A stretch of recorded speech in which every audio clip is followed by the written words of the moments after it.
Bill Murray as Frankie Avalon, Tom Davis as Surfer, Carrie Fisher as Princess Leia, Laraine Newman as Sandie during Beach Blanket Bimbo from Outer Space, Photo, Levine, NBCU Photo Bank via Getty Images Update May 8, 2018. This post was originally published in December 2015, as part of Vulture's Star Wars Countdown. We have updated it to include SNL's subsequent Star Wars sketches.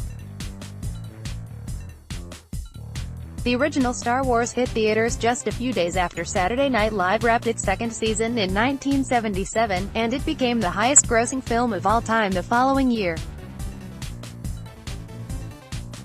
Since SNL first lampooned the movie with Bill Murray's lounge singer in Season 3, the show and films have aged like siblings, celebrating anniversaries and reunions, enduring the highs of acclaim and forgettable lows, and all the while remaining cultural institutions for generations of fans.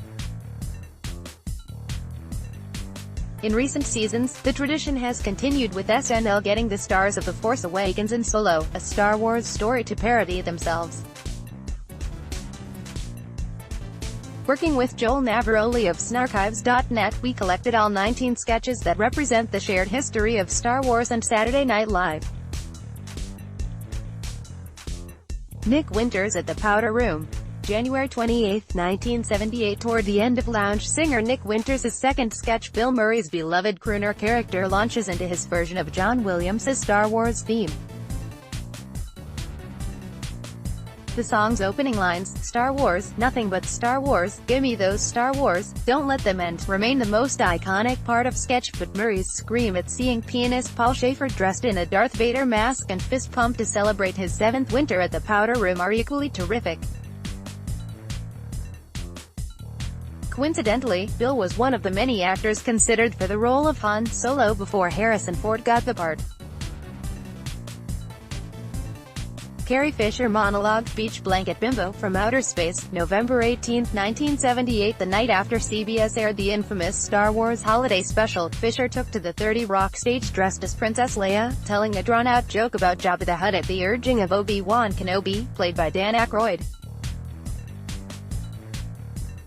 The monologue then switches to a sketch called Beach Blanket Bimbo from Outer Space, that imagines Leia in a 50s surf movie trying to fit in with the likes of Frankie Avalon, Vincent Price, and Chubby Checker. Luke Perry Monologue, February 16, 1993. Nearly 15 years after Fisher's appearance, SNL revived the Obi-Wan monologue concept for 90,210 heartthrob Luke Perry, this time with Phil Hartman playing the Jedi Master. Why? It works for anyone named Luke, Obi-Wan says about the Force, though his best advice comes for a heckler: kick his ass and take his wallet. Star Wars 20th Anniversary Home Video. January 11, 1997. It was a pretty big deal when George Lucas decided to use alternate takes and then current CGI to re-edit the original trilogy for its 20th anniversary. All the hype made the original Star Wars a prime target for one of SNL's trademark "let's do a bunch of celebrity impressions" sketches, using the premise of audition outtakes for the first movie. There's Norm Macdonald as the disinterested Burt Reynolds trying out for Darth Vader, Daryl Hammond as a whiny Richard Dreyfuss reading as C-3PO, but the best of all is host Kevin Spacey doing a dead-on Christopher Walken playing Han Solo in all his oddly rhythmic, monotone way.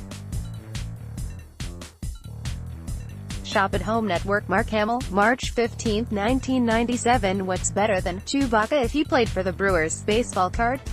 Owning Luke Skywalker himself, actor Mark Hamill. Kidnapped and handcuffed by Jim Breuer, Hamill is on the selling block for just $80,000, and after reciting movie lines he never said on screen, he gets sold to an old, grizzled Hollywood friend. Jimmy Fallon's Weekend Update segment, May 8, 1999. In the penultimate episode of his first season on the show, Jimmy Fallon appeared on Weekend Update to perform an original song, a la Adam Sandler in previous 90s segments, about the upcoming Star Wars Episode I, The Phantom Menace. Typically goofy, the comic sings about his anticipation, Yoda, and Samuel L.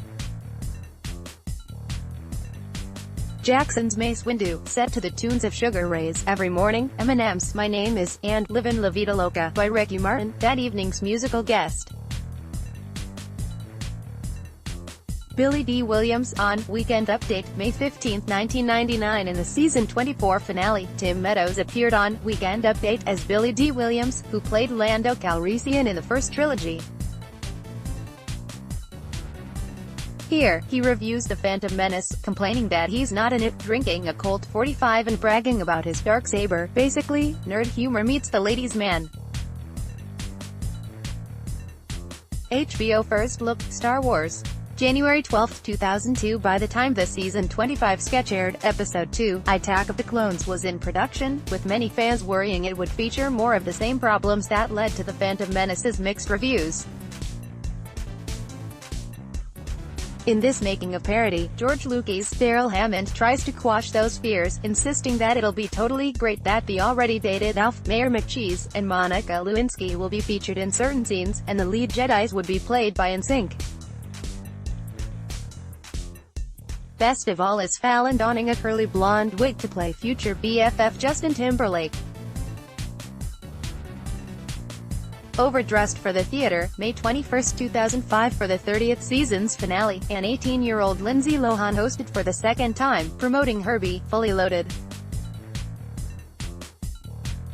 In this sketch, Lohan, Seth Meyers, and a group of geek friends show up in costumes for a showing of Episode 3, Revenge of the Sith, but when their Fandango tickets get lost, they instead end up seeing Monster-in-Law. It's a trip seeing Myers in a sketch and Rob Riggle as a featured player, but the best laughs come from Kenan Thompson and Finesse Mitchell. Natalie Portman monologue, March 4, 2006. Promoting V for Vendetta with her short hair, Portman took questions from Andy Samberg and Jason Sudeikis, gamely rattling off answers about the prequel trilogy that prove A, she can easily handle rapid-fire dialogue, and B, at least a few SNL writers are extremely well-versed in the Star Wars expanded universe. Doctor's Office, March 29, 2014. When getting a checkup, it's always a good idea to go the extra mile, even if that means having your physician check if you have a Darth Vader action figure stuck in your butt.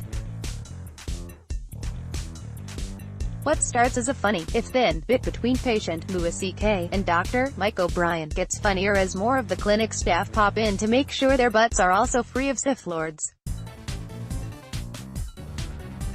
It really is better to know. Marvel, September 27, 2014. Flying high off the success of Guardians of the Galaxy, Marvel Comics bets you'll go see any movie they put out. Even the heroes are bus riders, shopping carts, fancy ghosts, and Pam, 80 Bryant. The big payoff is host Chris Pratt strutting down a spaceship corridor as Princess Leia, because Marvel's Star Wars is obviously going to be better than the J.J. Abrams version. Star Wars: The Force Awakens teaser. December 6, 2014. Bad hearing, limited mobility, the inability to use modern technology, these are just some of the issues our heroes face 30-plus years after the original films. Star Wars auditions. In November 21, 2015. On one hand, redoing the 97 Spacey-led auditions sketch with J.J. Abrams and a few members of The Force Awakens feels like an extended commercial, but on the other, the acting, with surprise guest spots from John Hamm and Emma Stone, who always bring it as hosts, made this a winner. Hamm, Bobby Moynihan, and John Boyega are particularly great, but Taran Killam's David Beckham drop-kicking the adorable BB-8 droid nails it, pun very much intended. Star Wars Toy Collection, December 12, 2015. What's the best way to enjoy the new, movie-accurate Force Awakens action figures? If you're a 30-something Star Wars geek, the answer is, leave them in the box and never touch them. That's according to Bobby Moynihan, Taran Killam and Kyle Mooney, who play adult collectors who prize mint-condition toys over actually playing with them. What makes the sketch work is it's grounded in the reality of collectibles, even if it feeds on the stereotypes of them being socially inept. The best, saddest moment is when a kid asks Killam, "Does your wife like toys, too?" only for Taron to stare off, reconsidering his life choices. Undercover Boss, Starkiller Base. January 16, 2016. What must life be like for the anonymous henchmen of the Star Wars universe? Besides the very real danger of having their workplace blown up by a rebel pilot, someone call OSHA about those exhaust ports, they've also got to deal with their bosses being psychotic jerks enthralled to dark side. Adam Driver, hosting only a few weeks after Force Awakens' debut, explores this issue with an Undercover Boss parody that sees Kylo Ren disguise himself as a lowly radar technician, with deadly results. Felicity Jones' Monologue. January 15, 2017. The British actress hosted the first episode of 2017 in support of her leading role as Jyn Erso in Rogue One with, at first, a dispirited tone, talking about how she never got a lightsaber and how the franchise would move onto a Han Solo movie and an NC-17, The Force Arouses. Kenan Thompson shows up as Forrest Whitaker's Rogue One sage Saw Gerrera, mainly to introduce the hologram of Tina Fey, who warns Jones about Leslie Jones's horniness, and says she wants JJ Abrams to know she's not her only hope, but is really available for any role in the upcoming Star Wars films. Star Warriors, March 2, 2018. In a sketch cut for Time, J.J. Abrams showed up to introduce a new standalone clip featuring Mikey Day, Kate McKinnon, and host Charles Barkley. Echoing the Force Awakens bar scene, Barkley gets frustrated when Day's Han Solo-ish character negotiates a deal with Kenan Thompson's take on Jabba the Hutt. "I'd only speak human," he says, then adds that the little robot language makes me feel stupid. The production value of the ensuing intergalactic battle is top-notch, which is a shame considering it didn't air.